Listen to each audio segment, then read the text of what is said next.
વડોદરા શહેરમાં સવારથી જ પડી રહ્યો છે ધીમી ધારે વરસાદ. વડોદરા શહેરમાં સવારથી જ પડી રહ્યો છે ધીમી ધારે વરસાદ.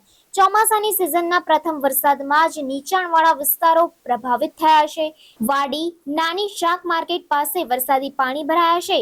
વર્ષોથી આ રોડ પર વરસાદી પાણી ભરાવાની સમસ્યા યથાવત છે. વરસાદી પાણી ભરાતા વાહન ચાલકો ત્રાહિમામ પુકારી ઉઠ્યા છે.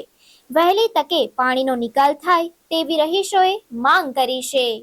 બહુ જ પાણી આવે, ઘરોમાં પણ પાણી જાય નીચેવાળાને, અને અમારા જ્યાં તો ઉંમરવાળા તો મુશ્કેલ. કઈ રહો છો તમે? આ સુધીનગર સોસાયટીમાં.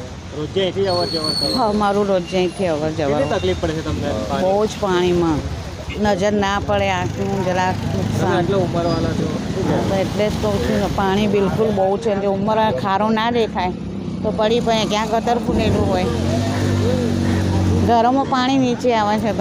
તો કોઈ જે સહીના વિસ્તારના લોકોએ કમ્પ્લેન કરી છે કે કોઈ નથી કરી. શું કરશે કરીને? ખબર છે પાણી છે, પાણી કોઈ કરતું જ નથી. તો શું માંગ છે તમારી તંત્ર પર? બસ એ કે પાણી જરા કે બધું વ્યવસ્થિત હોય ને તો ઉંમરવાળા પણ જઈ શકે, બાઇકવાળા એ પણ જઈ શકે. બાઇકોવાળાને પણ તકલીફ પડે, કોઈ દિવસ ખારો હોય દેખાય નહીં.